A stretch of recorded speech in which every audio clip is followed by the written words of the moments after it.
وَلَقَدْ يَسَّرْنَا الْقُرْآنَ لِلذِّكْرِ فَهَلْ مِن مُّدَّكِرٍ. قال رسول الله صلى الله عليه وسلم: بلغوا عني ولو آية. نحمد ونصلي على رسوله الكريم. اعوذ باللہ من الشیطان الرجیم. بسم اللہ الرحمن الرحیم. عن ابی سعید الخدری رضی اللہ تعالی عنہ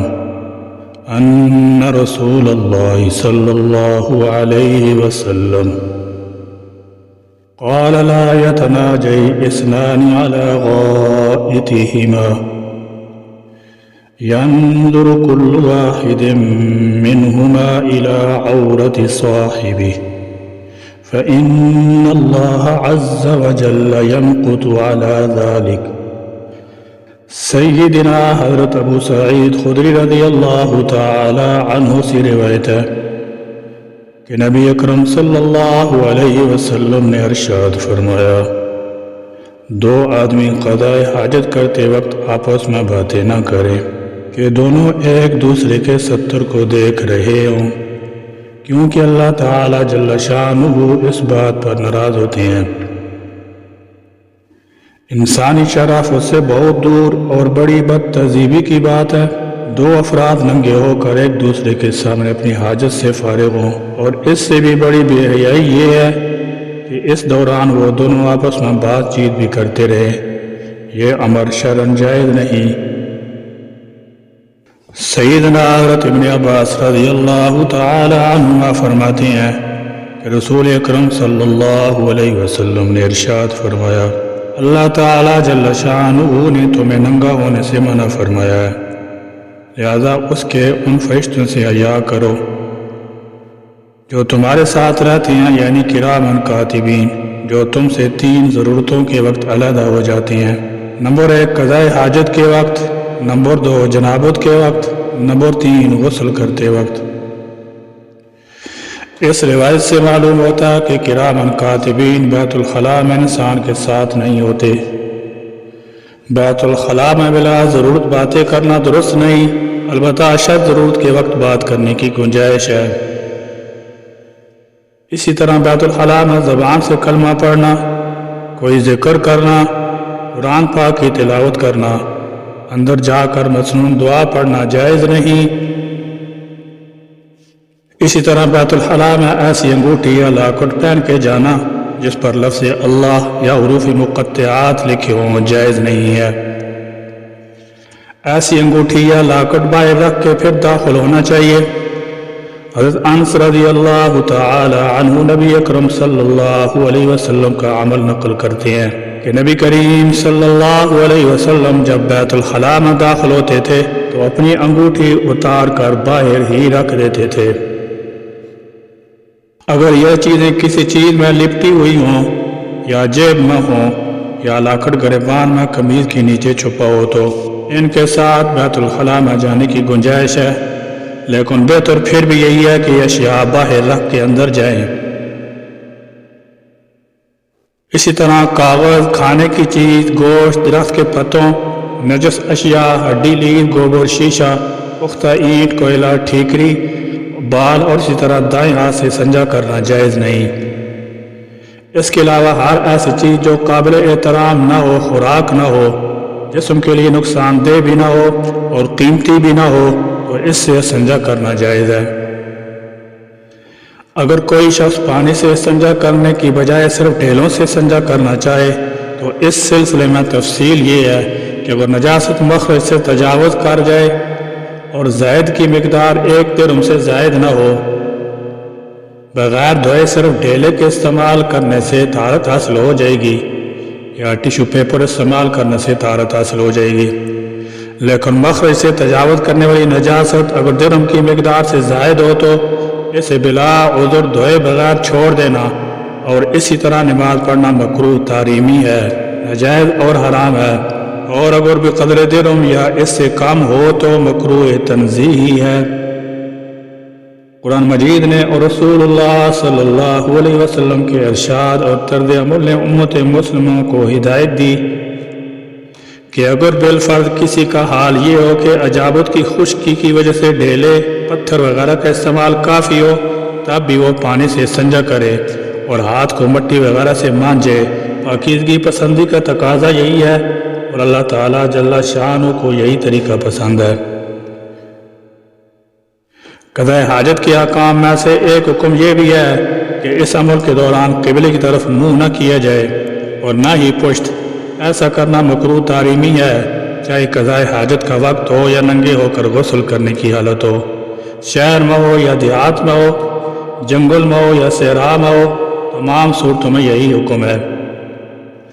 حضرت ابو ایوب انصاری رضی اللہ تعالی عنہ فرماتے ہیں کہ جناب رسول کریم صلی اللہ علیہ وسلم نے ارشاد فرمایا کہ جب تم میں سے کوئی پیشاب کرنے کے لیے آئے تو قبلے کی طرف نہ چہرہ کرے اور نہ ہی پشت کرے۔ اگر کسی گھر میں بیت الخلاء قبلہ رو بنا ہو یا اس طرح بنا ہو کہ قبلہ کی طرف پشت ہوتی ہو تو اہل خانہ پر ٹھیک سمت میں بیت الخلاء بنانا واجب ہے۔ البتہ اگر اس بیت الخلاء میں اپنا رخ قبلے کی طرف پھیر کر بیٹھے تو جائز ہے۔ اسی طرح عورتیں یا ہر ایسا شخص جو بچوں کو قضاء حاجت کروائے اس کے لیے ان بچوں کو لے کر قبلہ کی طرف رخ کر کے بیٹھنا یا قبلہ کی طرف پشت کر کے بیٹھنا جائز نہیں، بلکہ وہ بھی شمالوں یا جنوبوں بیٹھ کے قضاء حاجت کروائیں۔ اسی طرح جو شخص مرض کی وجہ سے خود اپنا رخ بدلنے پر قادر نہ ہو تو اس شخص کے تیماردار قضاء حاجت کے وقت اس کو ایسے طریقے سے اٹھائیں یا لٹائیں کہ بوقت قضاء حاجت اس کا رخ یا پیٹھ قبلہ کی طرف نہ ہو۔ اسی طرح اسپتالوں میں بھی انتظامیہ کو چاہیے مریضوں کے بیڈ بستر کے رخ پر حت الوسع بچھانے سے گریز کریں، اور اگر کسی شخص کا بایاں ہاتھ شال ہو اور وہ اپنے بائیں ہاتھ سے استنجا کرنے پر قادر نہ ہو تو دائیں ہاتھ سے استنجا کرے، اور اگر دایاں ہاتھ بھی شال ہو تو پھر ایسے شخص کے لیے حکم یہ ہے کہ کوئی دوسرا شخص اپنی نظروں کی حفاظت کرتے ہوئے پانی ڈالے، اور اگر کوئی ایسا شخص بھی نہ ہو تو ایسے شخص سے استنجا معاف ہے۔ ایسا مریض جو وضو کرنے پر قادر نہ ہو لیکن اس کی بیوی موجود ہو تو وہ اسے استنجا اور وضو کروائے، اور اگر اس کی بیوی نہ ہو لیکن بیٹا یا بھائی موجود ہو تو اس کا بیٹا یا بھائی اس مریض کو وضو کروائے۔ اسی طرح کوئی عورت مریضہ ہو تو اس کا شوہر اپنی بیوی کو بوقت ضرورت وضو بھی کروائے گا اور استنجا بھی کروائے گا، اور اگر اس کا شوہر نہ ہو لیکن اس کی بیٹی یا بہن موجود ہوں تو وہ اس کو وضو کروائیں۔ ٹھہرے ہوئے پانی میں پیشاب کرنے کا حکم۔ اگر کسی جگہ پانی کھڑا ہو تو اس میں پیشاب کرنا جائز نہیں، اس لیے کہ اس پانی کو بہت سے کاموں میں استعمال کیا جانا ممکن ہے۔ حدیث پاک میں آتا ہے، حضرت ابو ہریرہ رضی اللہ تعالی عنہ نے فرمایا کہ نبی اکرم صلی اللہ علیہ وسلم نے ارشاد فرمایا، تم میں سے کوئی ٹھہرے ہوئے پانی میں پیشاب نہ کرے، یعنی ٹھہرے ہوئے پانی میں پیشاب کرنا ہرگز جائز نہیں، کیونکہ اس سے پانی نجس ہو کر غسل و وضو وغیرہ کے قابل نہ رہے گا، جس سے اسے بھی تکلیف ہوگی اور دوسروں کو بھی، اور یہ فعل مکروہ تحریمی ہے۔ نبی کریم صلی اللہ علیہ وسلم نے ایسے پانی میں پیشاب کرنے سے منع فرمایا جو ٹھہرا ہوا ہو اور جاری نہ ہو، کیونکہ اس کی وجہ سے یہ نجاست سے آلودہ ہو جاتا ہے،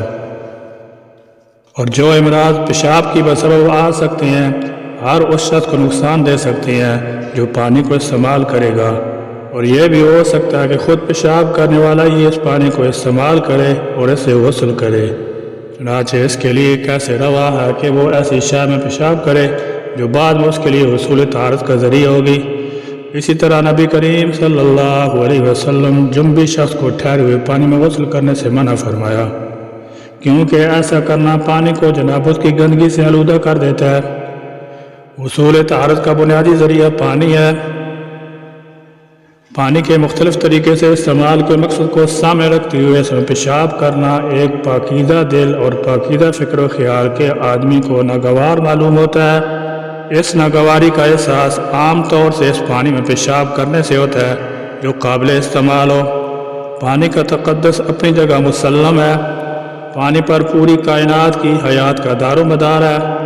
رسول پاک صلی اللہ علیہ وسلم کی یہ تنبیہ ہمیں اسلام کے نظریے کی بنیادوں سے آگاہ کرتی ہے اور ہمیں بتاتی ہے کہ پانی کے استعمال میں جس طرح احتیاط لازمی ہے